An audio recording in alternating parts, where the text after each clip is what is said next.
All right, guys, Traversal ENT in the building. Back with another one, guys. Listen up.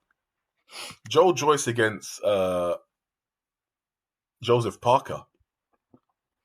It shocks the life out of me how I'm looking at articles and they seem to be having Joe Joyce as the favorite. Articles are talking about this fight like Joe Joyce is supposed to win this fight. And I'm thinking to myself, am I missing something here? Am I missing something here? New Zealand, talk to me. Because clearly here in the West, they don't understand who Joseph Parker is.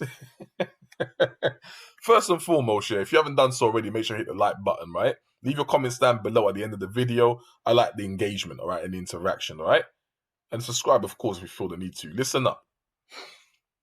I got a lot of love for New Zealand. New Zealand stand up. My sister lives in New Zealand, yeah? Shout out New Zealand. Big up Auckland and the rest of the island. Listen.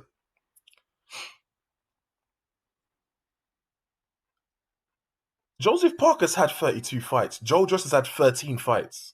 Who's the more experienced individual? Parker. Joseph Parker's fought quality opposition. Guys like Anthony Joshua, Dillian White, Andy Ruiz, Derek Chisora. That's who Parker's fought. Joe Joyce has fought, his best opposition, he's fought Carlos Takam, Daniel Dubois. Who's got the pedigree? Who's got the opponents? Who's got the CV? Parker. Who's the better athletic person at the two of them? Parker. Who's faster? By a country mile. Literally, one's about 5 miles an hour, the other one's 130 miles an hour. Parker. Who's more elusive in the ring? Who's harder to hit? Parker. Like, what advantages does Joe Joyce possess that Parker can't deal with? Can someone please tell me that? I'm listening. Tell me an advantage that Joe Joyce possesses that Parker cannot deal with. Tell me it. I'll wait. There is none. That's the point. Joe Joyce's best weapon. It's not his punch, because he hasn't got pop in his punches. Yes, he hurt Takam, but Joe Joyce does not have pop in his punches. He ain't got snap in his punches. If Joyce is fighting a trader and they're both trading, Joyce is getting the worst of it. By the time he lets go of 2 shots, the guy can land 5 on him. And if he's fighting a guy that's got more power than him, they'll probably lay him out. He hasn't got the pop in his punches like that. It's just that heavyweight heaviness, that heavyweight heavy-handedness that he's got, that every heavyweight usually has, that heavy-handedness, whereby if they hit you, of course it's going to hurt because it's a heavyweight over 200 and whatever pounds hitting you. But he ain't got snap and pop in his punches at all. Go and watch the fight with Takam. I literally just watched the fight before I recorded this right here. Even if he lands on Parker, he ain't knocking out Parker with this one shot. He's going to have to tag Parker all night to be able to take him out. And is Joyce that kind of guy who can even touch Parker? How's he going to touch Parker? Parker's got the better footwork. He'll move and box swings around him. Parker will literally jab Joe Joyce to death. And why do I say that? Because Joyce ain't going to be able to touch Parker. Parker dance circles around him. Besides, guys, Joe Joyce is 6'6", 36 years old. 36 in boxing is considered an old man in boxing. Not in life. In real life, 36 is nothing old about 36 in real life. It's relatively still, it's decent age. It's relatively young age. But in boxing, 36, you're an old man. You got 1 fight left, or maybe 2. You pick up your money fight. You take a, sail off to the sunset. That's Joe Joyce. Not you start your career late and you try to have a big name fight at 36 and you ain't gifted like that. Because that's what Joyce is doing. He's not physically and athletically gifted, but he's really started off his career in boxing very late. Parker's been in the game.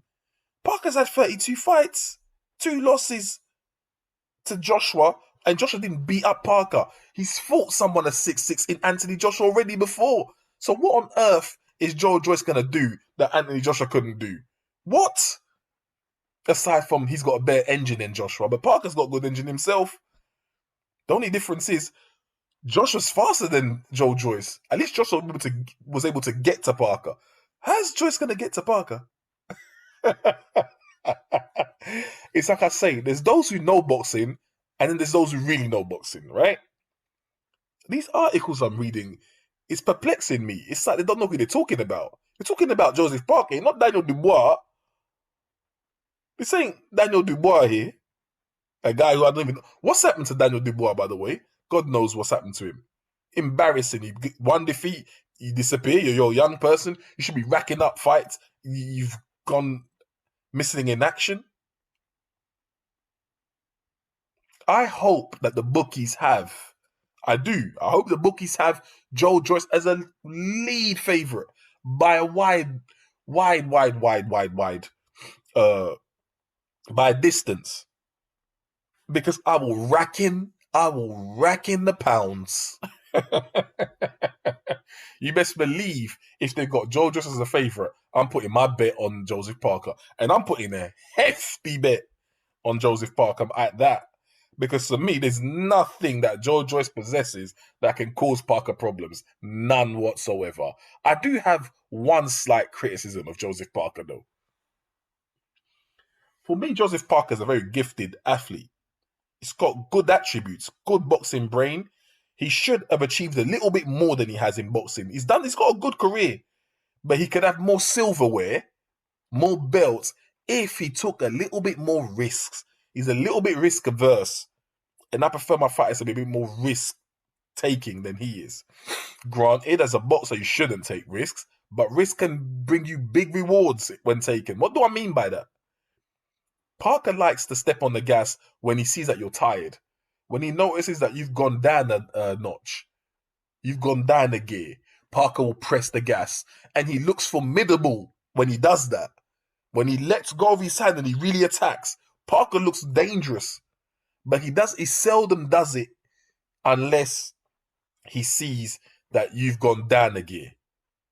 Sometimes in certain fights, I wish he would just take that little risk because it could, especially when he's faster than the other guy and more elusive, better defense, he'll get the better of it.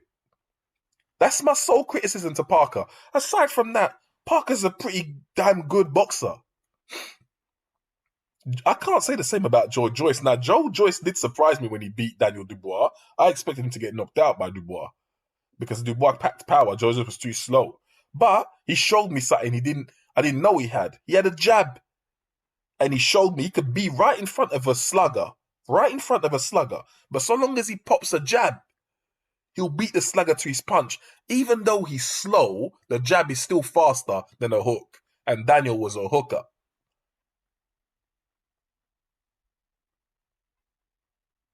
So he showed me something there. I expected Takam to beat Joe Joyce.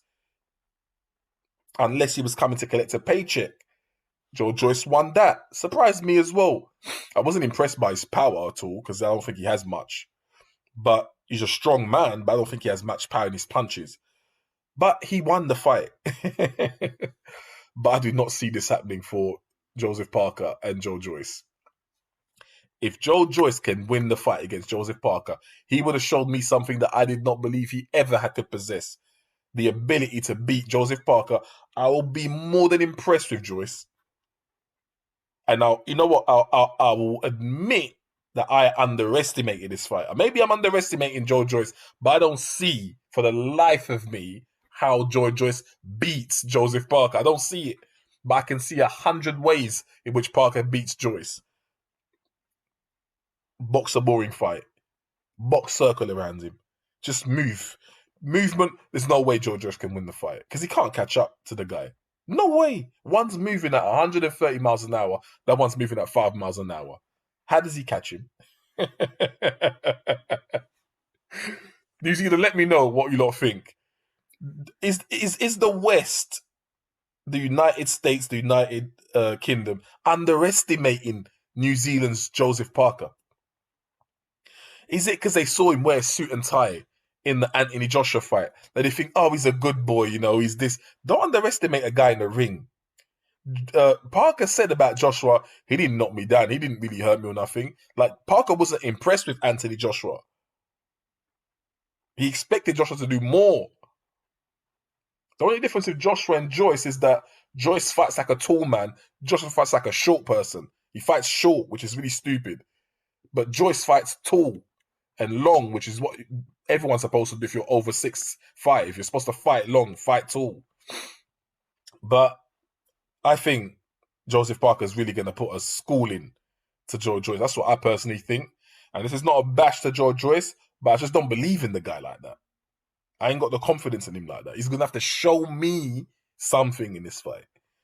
Controversial ENT, that's what I got to say about it. A schooling, guys, a schooling. And I hope the bookies have got Joe Joyce as a lead favourite by a wide shot. That way I can stack up more pounds when I put my bet and place it on Parker to school him 12 rounds. Peace out.